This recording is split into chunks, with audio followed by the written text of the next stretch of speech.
So, a channel called Whatever Clips posted a video about having kids. Andrew School's Antinatalist feminist who misled her husband. The title itself is quite misleading because that was not what had happened. But the channel is quite big, it has more than 1.2 million subscribers.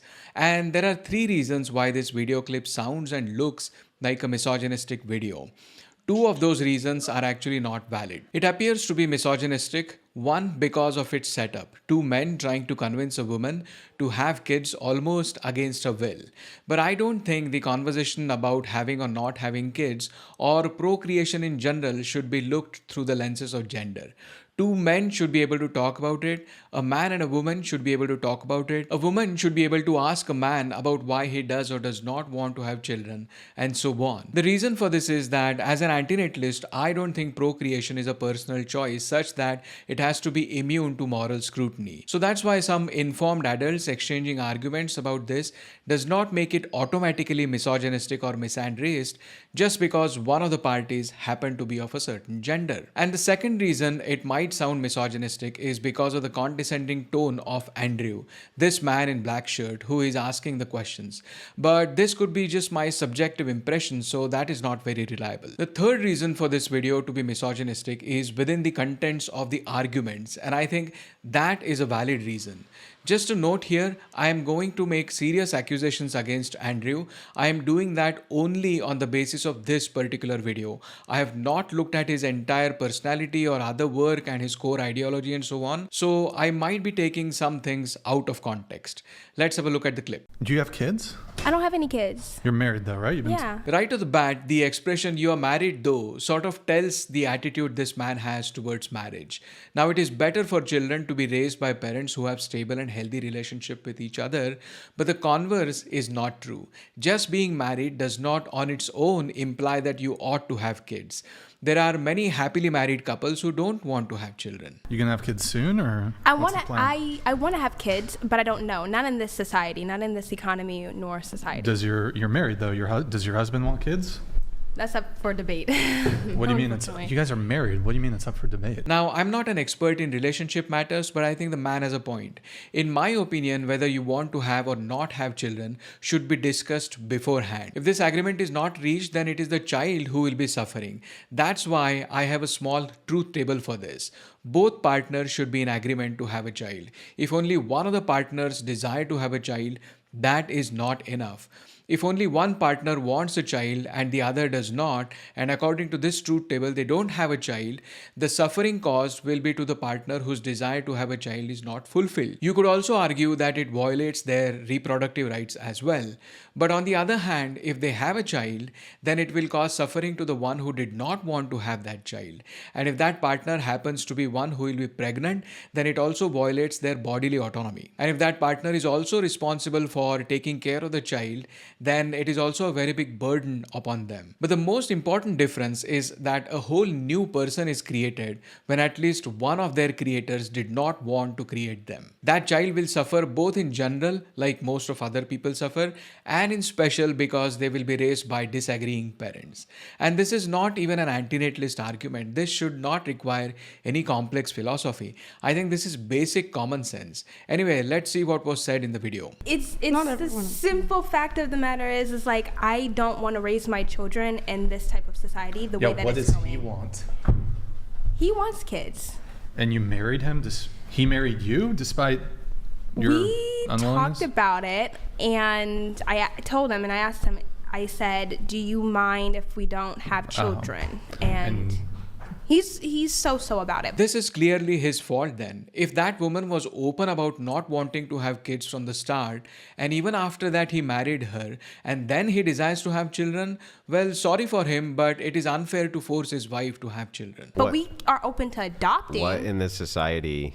Wait, what? That makes no sense. Why would you be unwilling to have biological kids but be open to adopting if the problem is Because- this society? Because the child already exists. By adopting, she would be helping that child to get a good home. She is against bringing a new child into this society, but willing to help someone who is already here.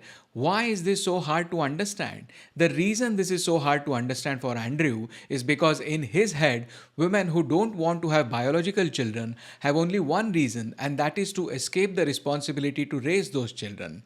And these men like Andrew think of such women as women with no character or virtue. These are so-called loose women who enjoy their own lives, and somehow that's a problem. That's why Andrew is so surprised that she is willing to adopt but not willing to have a biological child. And he can't understand that if she is willing to put the effort of raising children, why can't she have biological ones? He can't categorize her into the two buckets, either the self-indulging loose woman or a caring, virtuous biological mother. And that's why he seems to be so confused. But there's more to it. Okay, well, for example, she is adopted. Yeah. I'm sorry to Oh, no, you're so point you out. fine. So- But there's a lot of children like out in this world that don't have homes regardless of the situation. Okay. They don't have families to Adoption support them. waiting lists are a mile long. In Andrew's head, adoption waiting lists are a mile long is an excuse to create a new child. If there's a 100% of children who get put up for adoption at birth are adopted. 100% But you of can them. do it through foster care. Yeah, okay, so you're going to take on fosterlings. Yeah. But why not have biological kids? This is a website of Children's Bureau. Children's Bureau is an agency within the Administration for Children and Families, which is part of the US Department of Health and Human Services. On their site is a report about trends in foster care and adoption from 2013 to 2022. I have downloaded that data and plotted a chart to compare the number of children who are waiting to be adopted to the number who were actually adopted in each year. As you can see on this chart, the x-axis is the years from 2013 to 2022. These are US financial years. And on the y-axis is the number of children. The blue bars represent the number of children waiting to be adopted, and orange bars show the number of children who were adopted.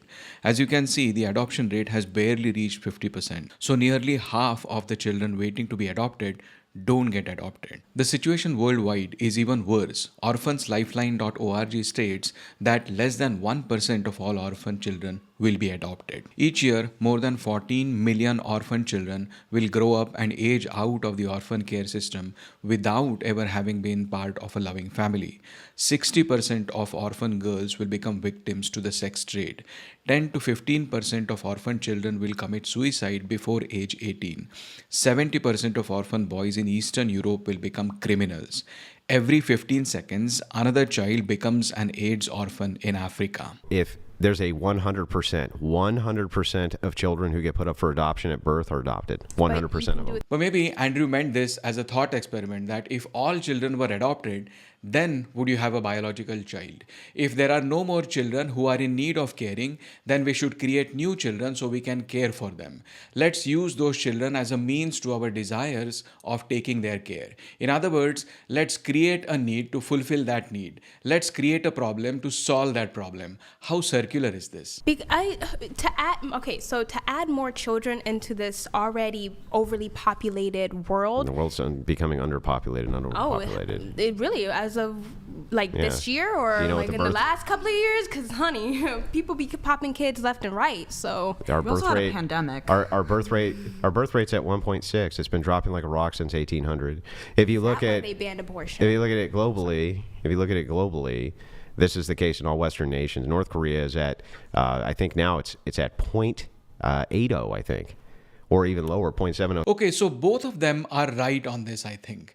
We are overpopulated in some sense, as the woman says. We are 8 billion of us. There are different ways in which we could be said to be overpopulated. In terms of sheer numbers and the speed with which we have achieved it, it is literally unprecedented. Never have we had such number of humans on this planet at the same time. But we could also look at the consumption and see that if all 8 billion of us consume at levels of what most of the people do in developed world, then this planet cannot support it. I'm not talking about land here. I'm talking about resources, emissions, the carbon footprint, and so on. And then there is Antinatalist perspective. If we consider only humans for the sake of this argument, then from the Antinatalist point of view, even one person being there is overpopulation. To quote David Benatar, the central question of population, one that has enjoyed considerable philosophical attention, is how many people should there be? By now, it should be unsurprising that my answer answer to this question is zero. But Andrew is also right in presenting factual data that the fertility rates are falling in many countries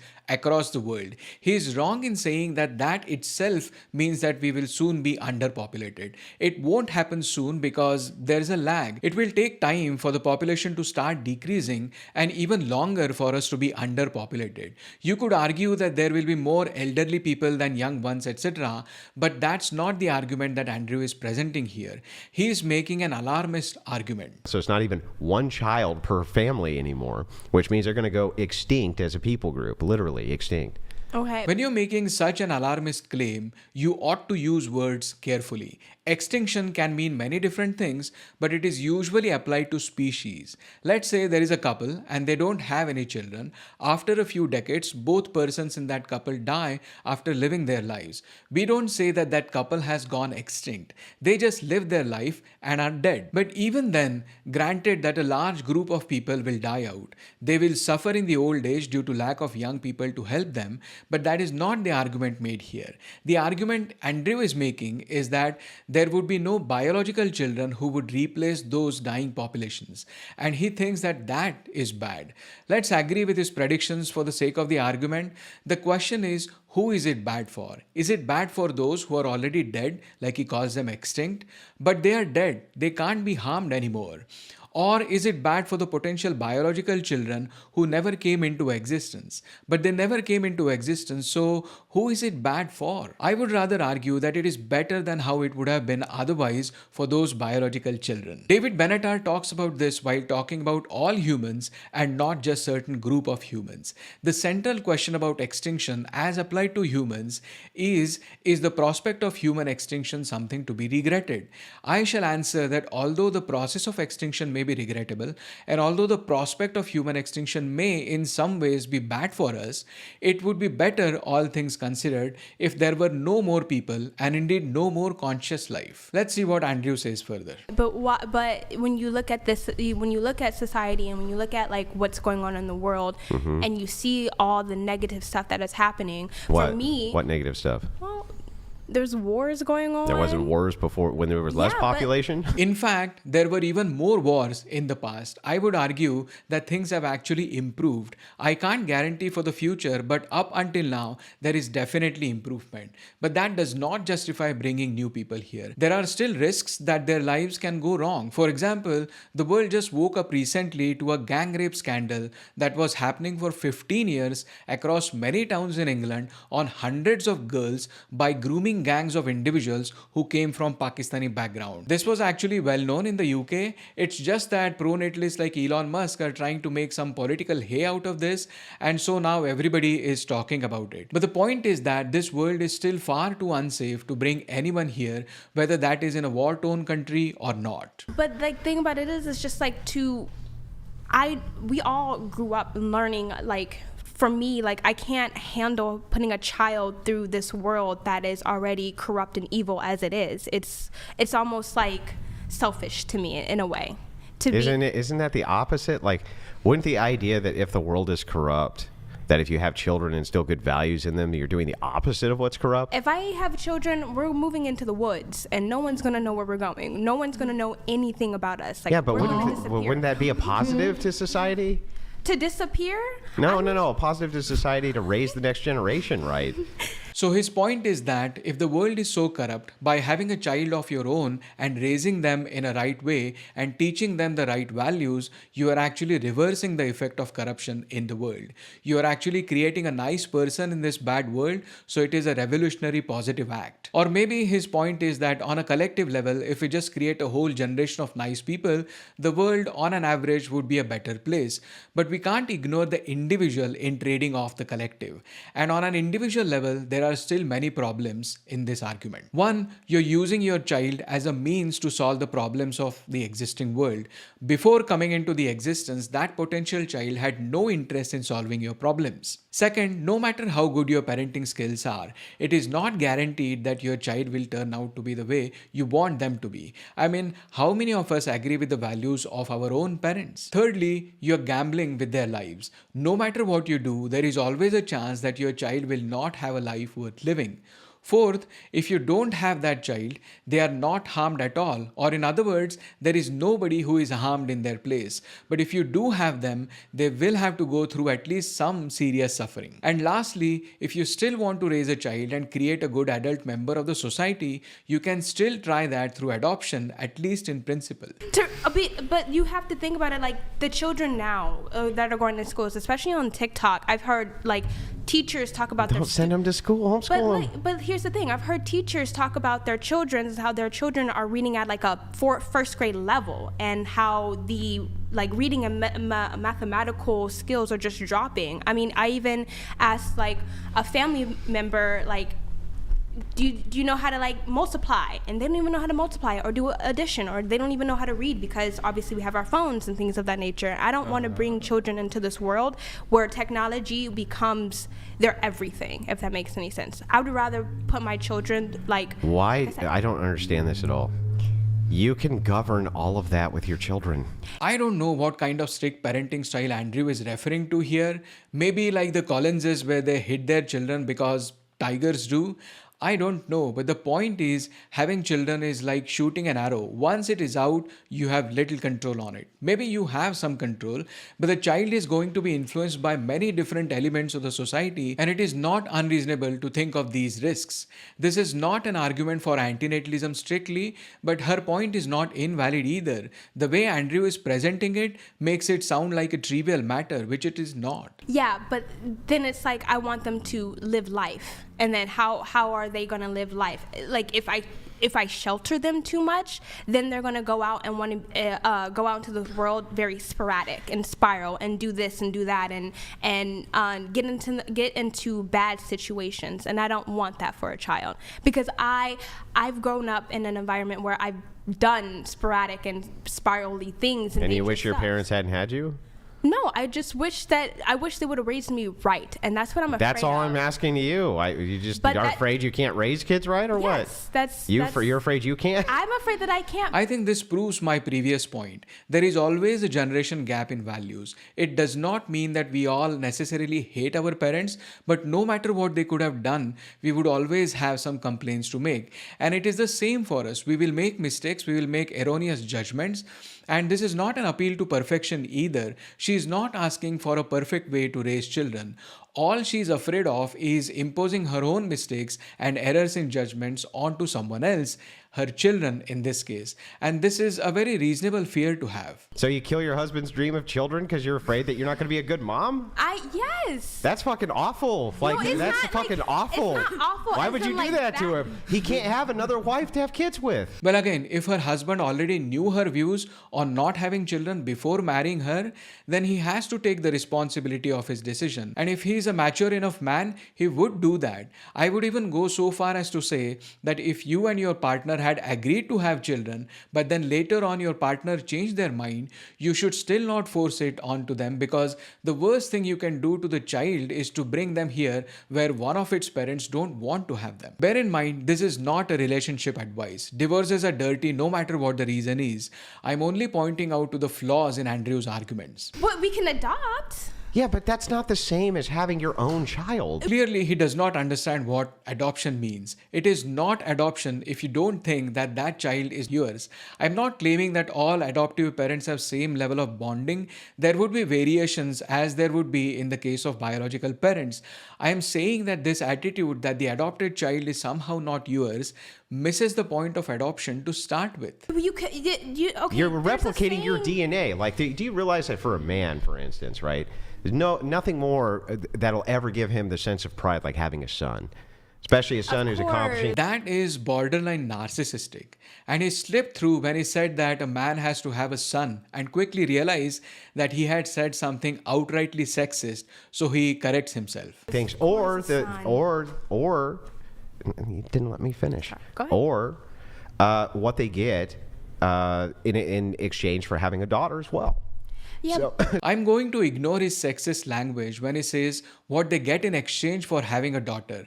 Andrew's main point is you have to replicate your DNA, and this is the most important thing you can be proud of. And based on the fact that raising an adoptive child is not enough for Andrew for this purpose, I am assuming that this sense of pride is coming from the act of biological reproduction, not just raising the child, which means you're feeling a sense of pride in the fact that you can impregnate a woman, that you have functioning genitals, and to prove that you want to create a whole new person. That is the standard of this argument. But why should we feel proud about functioning genitals?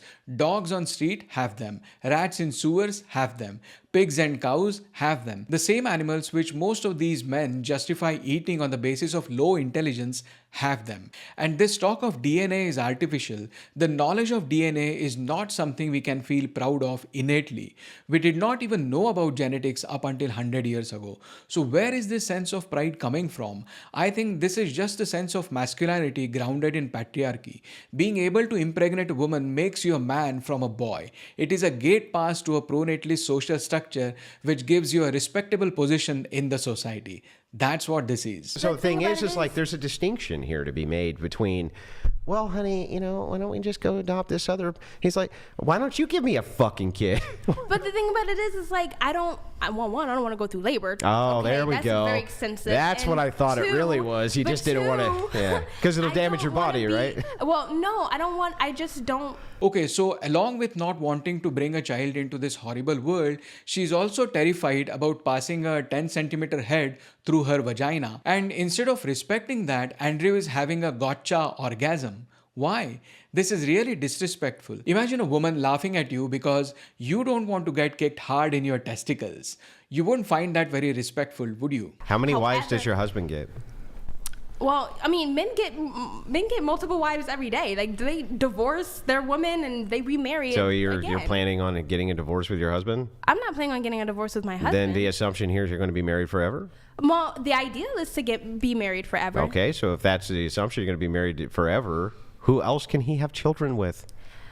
Well, This is really a superficial way of arguing about anything, and I'm not going to repeat the same stuff again, but I'll just say this. The husband entered the marriage knowing that his wife does not want to have children, so he better accept that. It is not her fault that she is continuing on what was agreed upon. I mean, he could just put his his sperm in a cup and put it in the freezer, and then if I decide I want to have children, I will. Yeah, but So what you about want a surrogate? But what about him? Could be. Yeah, but what about him though?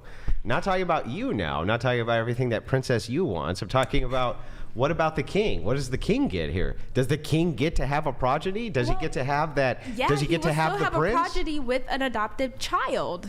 He Yeah, will still but you're- have a kid of his, not of his own, biologically. The but only thing you technically- can give him? Yeah, but that's the only thing I can give him. As a woman, I could give That's my the man multiple that's the things. only unique thing that you can bring to the table as a woman. That he could. What else could he? What else is unique that you would bring to the table as a woman? I think my nurturing spirit. What are you the fact that I nurturing? can- You don't want kids. What are you? No, I can nurture. What the hell are you I can nurturing? nurture him and treat him as a king, and I am as a queen. I don't to say. Why that, couldn't he get a barren woman and do the exact same thing? But barren or no barren, regardless of the situation, a woman is still a woman. A woman is still nurturing regardless of the situation. Yeah, and This is truly frustrating. She had to stand her ground and say that a woman is not defined by her ability to give you children. First of all, expressions like giving him children shows the attitude of looking towards women as baby-making machines. Second, his argument about barren women is crude. It suggests that men marry women only because they can give them children. What kind of medieval attitude is this? they get a lot out of that. They get money, they get Then resources, the offender they get donated affection themselves. $200. The birth rate during the Great Depression was 2.1 children per woman. The current birth rate is below that, and women still refuse to have kids due to economic issues. Make it make sense. Yeah, I can actually explain why that happened. But Here is why this is happening. As countries get wealthier, more women get educated. As they get educated, they realize that they can have options. They don't have to be dependent on their husbands. They can decide for how many children they want on equal terms with their partners. Women's education is the best contraceptive. Now, there is a slight twist to this tale which I covered in the episode of 5th January about why fertility rates in certain countries have dropped even more more than the others. If you want to check that out, I'll put the link in the description. Wait, we don't even need to dive into it. I'd just like to finish this real quick, this exchange. So your husband wants kids. Your husband has the expectation he's only going to ever have one wife, and his one wife is refusing to have children. So tell me, how is this a fair deal for your husband? Well, we both agreed that if I don't want to have children or we don't want to have children, we can adopt. That's our agreement. That's like not an ultimatum or whatever, but it's okay. Before I even met my partner, I've always wanted to adopt. I never truly wanted to have children of my own. How many kids you want to adopt? I want to adopt 5. Okay, so why can't you give him 3 and adopt 2? 3 children? Or give him 1. Can you give him 1? 1 that's actually his? Again, sorry to repeat, but it is so ingrained in Andrew's head that adopted children are not truly your children. They are someone else's. Actually, if they adopt 5 children, all 5 children will be his. This fetish of genetic replication is really blood boiling. He can, but the thing about it is, it's like you like, regardless of the situation, there's so many kids out there that need homes. Including the ones he wants. No, the ones he wants, that is the biological children that he wants, don't exist. They don't need any homes. In fact, they don't need anything. They are not deprived of anything at all. That is the crux of the antinatalist argument. His potential children are not harmed unless they are realized. On the other hand, the orphan children actually exist. They are really in need of a home and are really suffering. Is this common sense only to me, or am I missing a point here? Well, he doesn't know that yet because we don't have. He does know it. He said he wants them. But he could have kids, adopted or biological. It's just. Well, he can't have them biological without your participation. Then sucks to sucks, I guess. You're gonna bury me for the rest of your life. I don't know what else to say besides I want. You don't think that that's mildly horrible? I mean, if the tables were turned and he was like, okay, I don't want to have children. That would be horrible too. I would respect that. Yeah, but that would still be horrible too. So think about it. If you were to think how unfair this would be, woman says, okay, I have this small window, my 20s to my early 30s, to have healthy children. Okay, that's my window, right? I get married young to this guy at 25, and he's like, oh, you know what? I don't really want to have kids. And you're like, but wait, my biological clock is ticking. That's what I want more than anything is children. Yeah, I want children, and you're not going to give them to me? And he's like, nah, baby, we're just going to adopt. You'd be like, what the fuck? They'd be like, what the fuck?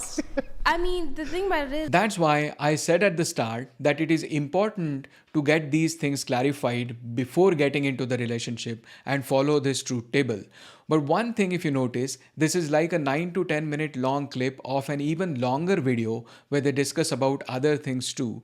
But was there any consideration for the child that will be born as a result of all of this? From that woman's point of view, there was at least some consideration when she said that she does not want to bring a kid into this world of wars, etc. But Andrew's arguments were just me, my penis, my genes, my pride, my diddly squat kingdom, and just me. Anyway, let's move on to some other stories of the week. Here's a good news to your antinatalist ears. The number of children in the world has stopped growing. This is about a post on ourworldindata.org about what is called as peak child. This is a term coined by Hans Rosling, who was a renowned demographer. It means the moment when we have maximum number of children in the world, and then it starts decreasing. This chart shows the number of children in different age groups at different points in time. The x-axis shows years from 1950 to 2100, and y-axis is the number of children.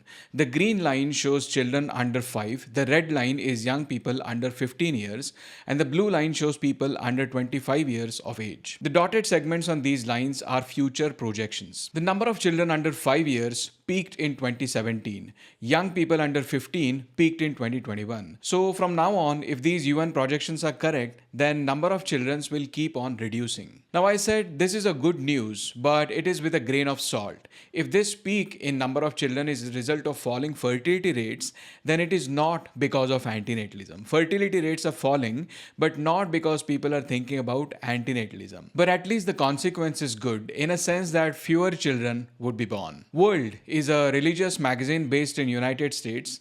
In the About section of their site on wpn.org, they claim to produce sound journalism grounded in facts and biblical truth. So it was a pleasant surprise that they had an honest article on antinatalism. Extinction event, antinatalists say it's time for humans to go the way of the dodo bird by Grace Schnell. Okay, the title is not accurate, but still the article is a nice read. It contains interviews of Amanda Suknik, Deeds from Stop Having Kids, and Lawrence Anton, whom they call as another antinatalist leader. Overall, a very good article, and good that antinatalism is talked about on religion-based sites as well. It also has a nice little infographic showing fertility rates of 13 countries across the world for the years 1950, 1970, and 2023. As you can see, all of those countries were well above the replacement rate of 2.1 children per woman in 1950s, and all but two countries are well below that replacement rate in 2023. The only two countries above the replacement rate in 2023 are Niger, which still has 6.1 children per woman, and Israel, which is at 2.8 children per woman. WMN.hu is a media house/magazine in Hungary, the land of Viktor Orban, and they have an article on antinatalism. Would it have been better if we had never been born? Antinatalists say it is unethical to have children, by Silvia Bereski. The article is in Hungarian language and talks about antinatalism in general and refers to the latest antinatalist documentary, I Wish You Were Never Born, by Jack Boswell. Now, Silvia does not agree with antinatalism, but it is still a nice article given that it presents the arguments honestly, and it is also special because Hungary is considered with high regards for its pro-natalist policies by those who think that people should have more children. This is a post on Bengali Antinatalist Facebook page. They are asking anyone in the UK who want to sue their parents for having them. This is typically called a wrongful life case. They also have a Google form to fill in. Over there, it is clear that this case will not be for financial gains, meaning you're not suing your parents to get money from them. This is rather to raise awareness about antinatalism. It also asks if you are a lawyer or someone who wants to sue their parents. Now, I don't know a whole lot about this initiative, like why only in the UK and why was it posted on the Bengali Antinatalist page. So use your discretion while submitting this form, but an interesting initiative nonetheless. Pangea Adventure Magazine of Culture and Ideas is an Italian magazine. They have a new article, Better Never to Have Been Born, but since we are in the world, let's live, by Clary Celeste, and I'm sorry I'm saying that name wrong. Pathai Mathos, and again I'm saying that term also wrong, but it's an ancient law which loosely refers to the wisdom gained through suffering. Now, if you're already an antinatalist, you would quickly determine that this is deriving instrumental positive value of suffering, even though suffering is still intrinsically negative. This is a common misargument thrown at antinatalists whenever we talk about suffering. Clary points this out, saying that the Greek law actually defines how one can learn from suffering, but in the personal way of reacting to pain. It does not justify evil and does not console. If anything, it makes man responsible. It places him on a causal level or in his full capacity to be cause and not just effect. Clary then explains Bennett's position on coming into existence and antinatalism in general in a very simple language. Two interesting things I noticed about Clary. She claims to be working in a hospital in oncology department, meaning where they treat tumors and cancers. She has seen a lot of suffering firsthand. Now, generally, I have observed that people in medical professions like doctors and nurses have a desensitized perspective to pain and suffering. Pain for them is just a symptom, just another indicator to help diagnosis. I think this is a practical trade-off they have to do, otherwise they would not be able to work properly. But a side effect of that is that even while being surrounded by painful bodies and suffering souls, they reproduce new suffering humans. Clary seems to be an exception to this, where she says, I work in a hospital and in particular in an oncology department, so when I talk about pain, I know what it is, both from direct personal experience and from what I see passing through every day in the eyes of people I meet during my shift. When you enter a pediatric oncology department, try to say that there is a reason for that pain. Try to find a justification for that pain. I really want to see you. And secondly, she identifies as a Cathar. Catharism is now a defunct Christian sect. Followers of Catharism were antinatalists in 12th and 14th century. Clary says, I embrace the Cathar thesis. Coming into the world is always a bad thing. I was better in the complete connection with the universes, with the entities where I was in every place where the dream was a thought. Overall, a nice article to read. If you are into antinatalism, you would already know Danny Shine, who goes on streets of London asking people to not have children. He has a great YouTube channel with almost 60,000 subscribers, and he posted a new website called antisuffering.com, which is a dating site for antinatalists. This is probably the first ever dating site which is explicitly for antinatalists. The landing page itself asks whether you are looking for an antinatalist or a child-free person, and whether you are looking for a vegan, and so on. This is a great way to help anti-procreative people meet each other, as long as they don't procreate after meeting through this site. Otherwise, it'll be a mother of ironies. Amanda Suknik has said that she's taking a month off for January, but looks like antinatalism doesn't allow her to do that. That's why we have another video on the Exploring Antinatalism podcast. The video itself is actually made by Mati Haire, Human Extinction, not whether or when, but how and why not. As the title says, the questions discussed are about human extinction, but not if extinction should happen or when will it happen. It is given that eventually human species will go extinct. So the question is, in what way should we allow that to happen? Now, many people generally resist the idea of human extinction. Mati examines the root cause of their resistance while asking, why not let extinction happen? The answer is that people don't want extinction to happen for their own personal reasons, whereas people who do want humans to go extinct have altruistic reasons for their beliefs. That's an important observation about extinctionists who are generally seen as selfish or evil. Definitely a video worth watching and pondering on.